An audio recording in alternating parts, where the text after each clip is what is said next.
Freelance writing for Treasure Publications, a guide to getting your story published.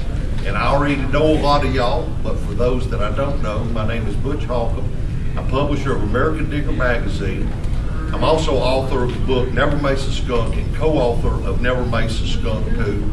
I'm the owner of Graybird Publishers, which we publish some books in addition to American Digger magazine. And like I say, I am the publisher of American Digger magazine. That's my main job. And that's why I want to have this seminar with you today, because as publisher of one of the Treasure publications, I can tell you what we look for as far as publishing in our magazines.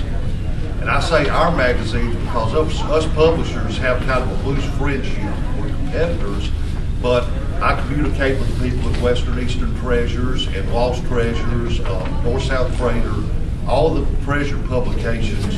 We kind of communicate amongst ourselves as far as writers, and we know what we look for. So if you listen to what I've got to say today and get writers' guidelines from the other magazines, you can write for them and have just as good a chance to get published in Western Eastern Treasures, American Digger magazine, whatever you choose.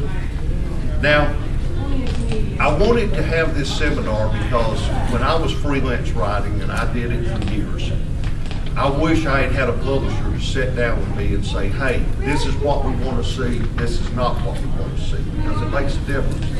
I mean, we're just people with a job to do. And there's certain things that are going to catch our eye and make us want to put you in the magazine. There are other things that we look at and we think, no, we're going to pass on that. As far as my own freelance history, I actually started writing when I was a teenager in high school. It wasn't for treasure hunting at that time, although I was a metal detectorist, but I wrote for some other hobby publications. And then eventually I got so much into metal detecting that the only thing I could think of to write was for metal detecting. I wrote for Western Eastern Treasures, Lost Treasures, North-South Freighter. And eventually I started my own magazine. And I want to tell you my personal pet peeves from writers. And I'm a writer too. I'm just like you guys. At one time I wanted to be published, and once I was published, I wanted to be published more. But each of us publishers have our personal pet peeves. And the ones that I have, number one is plagiarism.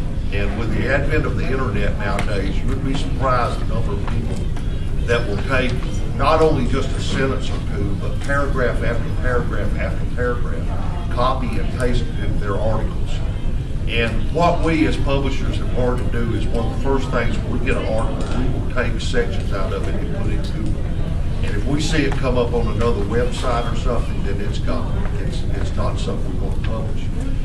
If it happens to be your own article you've done and put on the internet, speaking from American Digger in particular, we don't like to publish things that have already been published on the internet, not word for word. If you want to change it around, that's fine. I can't speak for the other magazines on that, but I think they're the same way, because to us, if it's published, and that includes the internet.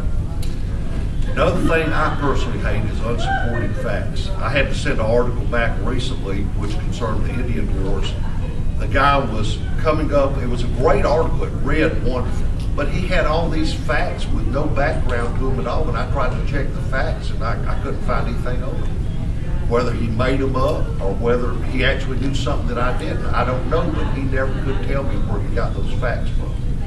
So I told him to rewrite the article, and if he wanted to put it that his opinion was such and such, that's fine, but don't quote it as a fact. And lastly, those that ignore writers' guidelines. There's a reason for writers' guidelines. When I was freelancing, I used to kind of poo-poo the idea of why do they have all these rules for me to write for their magazine? That's stupid. I'm doing them a favor.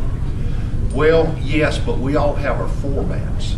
And for instance, in the case of American Digger, we like to get 7 to 8 articles in a magazine. And to do that, we have to have a certain number of words for it to fit. If it's 400 or 500 words, it makes too many short, choppy articles in the magazine. If it's 2,000 or 3,000 words, we can't get enough varied interest in the magazine as far as articles. So in American Digger, you've got some freelance guidelines there. You don't have to look at them right now, but we ask for 1,000 to 2,500 words somewhere in there with a lot of pictures, because pictures are very important.